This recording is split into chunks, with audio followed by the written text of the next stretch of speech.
بسم اللہ الرحمن الرحیم۔ السلام علیکم۔ آپ دیکھ رہے ہیں D D P Analytica. Bharat میں کافی عرصے سے ایک پریشانی،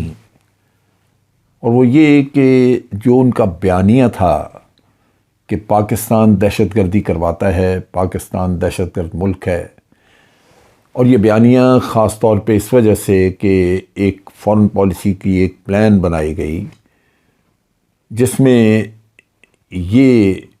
طے کیا گیا کہ پاکستان کو اگر ڈپلومیٹیکلی دنیا میں ہم نے آئسولیٹ کرنا ہے تو اس کے لیے بہت ضروری ہے کہ پاکستان کو ایک ٹیرر اسٹیٹ کے طور پہ باہر پیش کیا جائے۔ اس کے لیے مختلف حربے اختیار کیے گئے۔ ایک طرف تو بھارت دبا کے پاکستان میں ٹیررزم کروا رہا تھا افغانستان کی سرزمین سے، اور چونکہ امریکہ کا ساتھی، امریکہ کا پارٹنر تھا اور افغانستان میں دونوں مل کے کام کر رہے تھے، تو امریکہ کے ناک کے نیچے یہ سب کچھ ہوتا رہا، لیکن انہوں نے اس کا نوٹس نہیں لیا، یا نوٹس لیا بھی تو پاکستان کو کوئی تحفظ نہ دیا، بھارت کو روکا نہ کہ آپ یہ ٹیررزم نہ کروائیں۔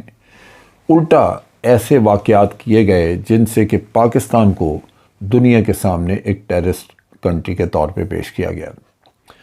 اس میں آپ بامبے کا واقعہ لے لیں، 2008 کا، پٹھان کوٹ کا لے لیں، بعد کا اڑی کا لے لیں، یا یہ جو پلوامہ کا ہوا۔ ان واقعات کو اگر آپ دیکھیں تو بظاہر یوں لگتا ہے کہ جیسے یہ کوئی نیچرل واقعات ہوئے کہ کوئی کسی گروپ نے کوئی ریئیکٹ کیا، لیکن ایسا نہیں ہے۔ ہر دفعہ ایک پلاننگ کے تحت بھارت کی انٹیلیجنس ایجنسیز نے یہ کروایا، اور بعض اوقات تو جیسے بامبے کا واقعہ تھا، اس میں جو جرمن آتھر نے 8 سال کی ریسرچ کے بعد کتاب لکھی، اس میں اس نے واضح کہا کہ پاکستان کا اس میں رول نہیں، لیکن موساد، انڈین را اور CIA ان تینوں کا تعاون لگتا ہے۔ یہ وہ طریقہ کار ہے جو کہ بھارت اختیار کرتا ہے پاکستان کو بدنام کرنے کے لیے۔ بعض چیزیں تو اب تاریخ کا حصہ ہیں، جیسے آپ دیکھیے کہ 1971 میں پاکستان کے اوپر جنگ مسلط کرنے سے پہلے ایک ہوائی جہاز گنگا جس کا نام تھا، وہ ایک چھوٹا جہاز، یعنی اس زمانے میں ہم بھی استعمال کرتے تھے، اس کو اغوا کیا گیا، بتایا یہ گیا کہ اغوا کیا گیا ہے اور کشمیریوں نے اغوا کیا ہے، اور ادھر وہ لاہور کے ایئرپورٹ پہ اترے، اور پھر اس میں وہ ایک کشمیری جو سوار تھے وہ بھارتی ایجنسیز کے آدمی تھے، لیکن پاکستان میں بڑا جوش اور کہ جی دیکھیں کشمیریوں نے یہ کام کیا، اور ان کو پناہ وغیرہ دی، جس سے بھارت نے دنیا کے سامنے پاکستان کو ایسا ثابت کیا کہ ایک ہائی جیکرز کو یہ پناہ دینے والے لوگ ہیں۔ اور پھر اسی کی آڑ میں بھارت نے اپنے اوپر سے، جو بھارت کے اوپر سے ہماری فلائٹس گزرتی تھیں مشرقی پاکستان اور مغربی پاکستان کے درمیان، ان کو بند کر دیا۔ پھر بعد میں بھارت کے اپنے ہی انٹیلیجنس کے آفیسرز جنہوں نے بعد میں کتابیں لکھیں، اپنی یادداشتیں لکھیں، اس میں پھر انہوں نے اس سارے بھید کو کھولا کہ ہم نے کس طرح کشمیری استعمال کیے، اور کس طرح ہم نے یہ گنگا، ایک پرانا جہاز پڑا ہوا تھا جو کہ ہم نے رکھا تھا، اس کو بالکل کنڈیم کیا جا رہا تھا، لیکن اس کو اس کام کے لیے استعمال کیا، اور پھر وہ کشمیریوں کو یہی کہا ہوا تھا کہ آپ لاہور ایئرپورٹ پہ اس کو تباہ کر دیں، وہ کر دیا۔ یہ بھارت کی فطرت میں ہے کہ جھوٹ بولنا، ڈس انفارمیشن، اور پھر اس طرح کے واقعات وہ کرواتے چلے جاتے ہیں، جس سے کہ انٹرنیشنلی وہ فائدہ اٹھانے کی کوشش کرتے ہیں پاکستان کے خلاف۔ اب اس وقت پہ یہ ہوا ہے کہ بھارت تو وہی نعرے لگا رہا ہے کہ پاکستان ٹیررزم کراتا ہے، لیکن ایک طرف تو پچھلے کافی عرصے سے بھارت میں کوئی واقعہ نہیں ہوا، پلوامہ کا آخری واقعہ تھا۔ دوسری طرف یہ ہے کہ انٹرنیشنل کمیونٹی جو ہے وہ آہستہ آہستہ ان چیزوں کو سمجھ گئی ہے، اور امریکہ اور دوسرے ملک جو ہیں یورپین کنٹریز، وہ برملا کہہ رہے ہیں کہ پاکستان دہشت گردی کا شکار ہے، اور امریکہ نے تو یہاں تک کہا کہ ہم ہر طرح سے پاکستان کی مدد کرنے کو تیار ہیں، کیونکہ پاکستان حق رکھتا ہے کہ وہ دہشت گردوں کے خلاف ایکشن کرے۔ ان صورت اس سیناریو میں بھارت نے یہ دیکھا کہ ان کا نیریٹو اب پٹ رہا ہے، ان کا نیریٹو جو ہے وہ دنیا تسلیم نہیں کر رہی، اور یہ راگ الاپنا کہ جی پاکستان ایپی سینٹر ہے، پاکستان ٹیررزم کرا رہا ہے، یہ غالباً کارآمد نہیں رہا۔ لہذا اب نئے سرے سے پلاننگ کی گئی ہے۔ اس پلاننگ کے تحت پھر کوئی نہ کوئی دہشت گردی کا واقعہ کرایا جائے گا۔ اس میں پہلے جو گراؤنڈ تیار کرنے کا طریقہ کار ہوتا ہے وہ یہ ہوتا ہے کہ حکومتیں جب فالس فلیگ آپریشن کرنا ہے تو پہلے ایک انٹیلیجنس کے تھریٹ الرٹس اور اس قسم کی چیزیں چلا دی جاتی ہیں۔ چنانچہ بھارت کے اخبارات میں یہ خبر دے دی گئی کہ انٹیلیجنس ایجنسیز نے تھریٹ الرٹ جاری کیا ہے، جس میں وہ یہ کہتے ہیں کہ جی رام ٹیمپل یعنی ایودھیا جہاں بابری مسجد گرائی گئی تھی، وہاں اور دہلی میں بھارت کے ریپبلک ڈے سے پہلے وہاں پہ کوئی دھماکے کیے جائیں گے، اور ہو سکتا ہے کہ جو دھماکے ہیں وہ خود کش ہوں۔ اور بڑا واضح کہا کہ جی یہ پہلے سے ہی ہمیں پتہ ہے کہ یہ جو کروانے کا کام ہے، جو انٹیلیجنس انفارمیشن ہمیں بتا رہی ہے، وہ جیش محمد اور ISI مل کے کریں گے۔ آپ امیجن کریں، ان کی یعنی سوچ دیکھیں کہ کتنا بندہ کوئی سامنے نہیں، کچھ نہیں، لیکن ISI پہلے سے ہی۔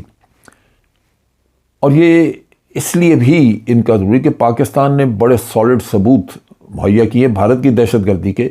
جس کی وجہ سے بھارت کو ڈیفینیٹلی انٹرنیشنلی تھوڑی ذلت اٹھانی پڑ رہی ہے۔ تو یہ ایک قصہ انہوں نے دوبارہ کھولا۔ اب اس میں وہ یہ کہہ رہے ہیں کہ جو سیکیورٹی کے ایجنسیز ہیں انہوں نے انفارمیشن وغیرہ حاصل کی ہے، اور ان کا کہنا ہے کہ ہو سکتا ہے سوئسائڈ بامبنگز ہوں، اور سوئسائڈ بامبر جو ہے وہ نیپال کے راستے بھارت میں انفلٹریٹ بھی کر چکا ہو۔ یہ وہ کہانیاں آپ کو بتا رہے ہیں۔ پھر یہ بھی انہوں نے کہا کہ یہ جو ہوگا حملہ، یہ فدائین حملہ بھی ہو سکتا ہے، یعنی کچھ لوگ جو ہیں وہ سوئسائڈ بامبنگ بھی کریں، پھر 2-4-6 جو ہے وہ ان کے پاس ویپنز ہوں اور وہ فائرنگ، لڑائی، یہ وہ، اور الٹیمیٹلی وہ مارے جائیں، لیکن اس طرح کا بھی ایکٹ ہو سکتا ہے۔ ان سب چیزوں کو جب وہ ہم دیکھتے ہیں کہ ان کے پاس یہ انفارمیشن جو بنا رہے ہیں، بتا رہے ہیں، ہمیں اس کا جواز کیا ہے، کیا وجہ ہے کہ کیوں یہ اس طرح کی انفارمیشن بتا رہے ہیں، تو اس میں یہ کہتے ہیں کہ جناب ہمارے پاس 2 آدمی ہیں جو ہم نے پکڑے تھے، اور وہ جو 2 پکڑے ہیں ان سے انٹروگیشن کر کے ہمیں یہ پتہ چلا ہے، بہت ساری چیزیں ان سے بھی پتہ چلی ہیں۔ اچھا، اب یہ جو 2 پکڑے ہیں وہ سسپیکٹ کیا ہے؟ یہ جی سسپیکٹ یوں ہیں کہ ایک آدمی ان میں سے ایسا ہے جس نے کہ ایک راجاتے کسی آدمی کو قتل کیا تھا، پھر اس کی باڈی کے ٹکڑے شکڑے کیے، اور اس آدمی کا نام کمار تھا، اور وہ آج دن تک اس کی باڈی کسی نے کلیم ہی نہیں کی، یعنی وہ ماں اور باپ وغیرہ کے بغیر ہی پیدا ہوا تھا، کوئی اس کا والی وارث بہن بھائی کوئی نکلا ہی نہیں۔ آپ ذرا کہانی کو دیکھیے کہ کس قدر جعلی کہانی بنائی جاتی ہے اور کس قدر بھونڈے طریقے سے اس کو پروموٹ کرنے کی کوشش کی جاتی ہے۔ اچھا، یہ قتل جو ہے یہ کسی ایسے آدمی کا نہیں تھا جو کہ کوئی کسی وجہ سے وہ اہم ہوتا، وہ راہ چلتا آدمی تھا جس کو مارا گیا، اور یہ اس لیے کیا گیا کہ ISI چاہتی تھی کہ وہ ان کا دیکھے پہلے کہ ان کی بندے مارنے کی سکل کیسی ہے، ان کے کیا یہ کاریگر ہیں اتنے کہ یہ بندہ شندہ مار سکتے ہیں۔ لہذا انہوں نے اس کام کے لیے ان کو 5 لاکھ دیے، لیکن وعدہ یہ کیا ہوا تھا اس سے زیادہ کا 50 لاکھ یا 1 کروڑ روپیہ دیا جائے گا، ہر قتل کا جو بھی آپ بندہ ماریں اس کے یہ پیسے دیے جائیں گے۔ اب آپ سوچئے کہ یہ یعنی اس قدر بھونڈا ایک ڈرامہ کہ وہ پہلے کسی راہ چلتے کو مار کے دکھائیں کہ جناب وہ کیسے کر سکتے ہیں۔ ایک اور دوسرا آدمی اس کے ساتھ کہ جی وہ ویسے ہی پکڑا گیا، وہ اس کے کرتوت ٹھیک نہیں تھے، لیکن وہ بھی اپنے ہینڈلرز ISI کے ہینڈلرز کے ہتھے چڑھ چکا ہوا ہے۔ اب ان دونوں کو یہ ٹاسک ملا ہوا ہے کہ یہ قتل و غارت کریں گے اور ان کو ان کے پیسے ملیں گے۔ جگجیت نام کا یہ کوئی آدمی ہے، اور کوئی اس کے مسلمانوں کے نام اس کے دیے ہوئے ہیں کہ جی اس کو ان ناموں سے بھی پکارا جاتا ہے۔ ان کو ٹاسک کہتے جی دیا ہوا تھا کہ یہ کوئی ان جگہوں پہ کسی مذہبی رہنما کو قتل کر دیں۔ اچھا، مذہبی رہنما قتل کر دیں تو تب کیا ہوگا بھائی؟ یعنی آپ سوچئے کہ اس کے کوئی سر پیر کہیں نہیں ہے، پہلے راہ چلتے کو مارا، پھر مذہبی رہنما کو مار دیں، پھر ایودھیا پہ کوئی جا کے حملہ کر دیں، پھر دہلی میں کہیں کر دیں، کس مقصد کے لیے؟ یہ وہ چیز ہے جو کہ یہ کوئی نہ کوئی ڈرامہ رچانا چاہتے ہیں، جو اس وقت کے اوپر جو معاملہ، جو ان کا نیریٹو ٹھنڈا پڑ چکا ہے، جو دنیا نے اب تسلیم کرنا چھوڑ دیا ہے، اور آہستہ آہستہ ان کے پاس اور کچھ رہا نہیں کہ پاکستان کے اوپر الزام تراشی کی جائے۔ یہ وہ قصہ کر رہے ہیں کہ جناب اس طرح کا کوئی وہاں پہ واقعات کروا کے کوئی 2-1 بندے مروا دیں گے کہ وہ وہاں پہ خود کش دھماکہ کیا اس نے، اچھا جی 2 زخمی ہو گئے، یہ جو بمبار تھا یہ فلاں جگہ سے آیا تھا، یہ تھا وہ تھا۔ یہ قصہ کر کے تو یہ پاکستان کے اوپر الزام تراشی کریں گے۔ میں حکومت پاکستان سے یہ بات کرنا چاہتا ہوں، واضح کرنا چاہتا ہوں، اور پاکستان کے عوام کو بھی، کہ اس چیز کو اس طرح جانے نہ دیں۔ اس پہ 2-3 چیزیں کرنے والی ہیں۔ ایک تو یہ کہ سب سے پہلے آپ کو انٹرنیشنل کمیونٹی کو ابھی سے وارن کرنا چاہیے کہ یہ بھارت یہ کھیل کرنا چاہتا ہے اور یہ ڈرامہ رچائے گا اور ہمارے اوپر الزام عائد کرے گا۔ پاکستان نے as a policy matter, Pakistan terrorism کے خلاف ہے، اور ہر سطح پہ ہم نے ٹیررزم کے خلاف جنگ ضرور لڑی ہے، لیکن کسی جگہ پہ ٹیررزم کرانے کی کوشش نہیں کی۔ بھارت آج بھی برما میں، میانمار میں ٹیررزم کروا رہا ہے۔ تو یہ تو ہماری اپنی ایک اصولی سوچ بھی ہے، لیکن اس کا اقوام عالم کو پہلے سے پتہ ہونا چاہیے، تاکہ جب بھارت الزام لگائے تو آپ یہ بتا سکیں کہ یہ دیکھیے ہم نے آپ کو پہلے کہا تھا کہ یہ واقعہ کرائیں گے۔ اب اگر اس واقعے کی کوئی انڈیپینڈنٹ تحقیقات یونائیٹڈ نیشن یا کسی اور کے ذریعے کرنی ہے تو بالکل ہو جائے، ہمیں اس پہ اعتراض نہیں ہوگا۔ دوسری بات یہ ہے کہ یہ کیوں ہو رہا ہے؟ بھارت اس وقت پاکستان کو کمزور دیکھ رہا ہے، اور دیکھ رہا ہے کہ مالی اعتبار سے آپ کے مسئلے مسائل بہت زیادہ ہیں، انٹرنل پولیٹیکل سٹیبلٹی نہیں ہے، اور پھر اس کے ساتھ ساتھ حکومت جو اس وقت موجود ہے وہ بھی مخلص حکومت نہیں ہے، وہ اپنی لوٹ مار وغیرہ ان کو ریگولرائز کرانے کے چکر میں ہے، ان کے اپنے جو مفادات ہیں وہ اتنے حاوی ہیں کہ پاکستان کے بارے میں سوچنے والا تو بندہ اس وقت حکومت سے باہر ہے۔ لہذا یہ وہ وقت ہے جس وقت پاکستان اپنے بدحالی کا شکار ہونے کی وجہ سے ان کے لیے ایک آسان ٹارگٹ ہے، جس کے اوپر 1-2 وار کرنے سے وہ پاکستان کا بہت نقصان کر سکتے ہیں، ڈپلومیٹیکلی بھی، اور اسی کی آڑ میں وہ پاکستان کے اندر ٹیررزم بھی بڑھوا سکتے ہیں۔ چنانچہ یہ انتہائی ضروری ہے اس سٹیج کے اوپر کہ ایک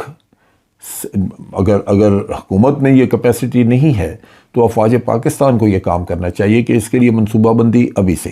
ایک تو بھارت کے عزائم دنیا کے سامنے رکھے جائیں، اس کو بالکل ننگا کر کے کھڑا کر دیا جائے تاکہ دنیا کو پتہ ہو کہ یہ اس طرح کی حرکتیں کرتے ہیں، اور ہمیں پہلے سے کہنا چاہیے کہ ہمیں ہر طرح کی انکوائری قبول ہوگی، وہ بے شک یونائیٹڈ نیشن کرے یا کوئی انڈیپینڈنٹ ادارہ کرے۔ اور دوسری طرف بھارت کے ان عزائم کو روکنے کے لیے پاکستان کے اندر اپنی جو انٹرنل صورتحال ہے اس کی طرف توجہ دینی ہوگی، خصوصی طور پہ پولیٹیکل سٹیبلٹی کو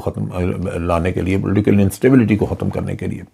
یہ وہ چیزیں ہیں جو کہ ہمارے لیے فوری طور پہ بڑی اہم ہیں، کیونکہ میں دیکھ رہا ہوں جیسے جیسے ملک کمزور ہو رہا ہے، دشمن، آپ کے دشمن، ہمارے دشمن جو ہماری سرحدوں پہ بیٹھے ہیں، وہ بالکل تیاری میں ہیں کہ وہ اپنا آخری وار کرے۔ اب تک کے لیے اتنا ہی۔ افواج پاکستان زندہ باد، پاکستان پائندہ باد۔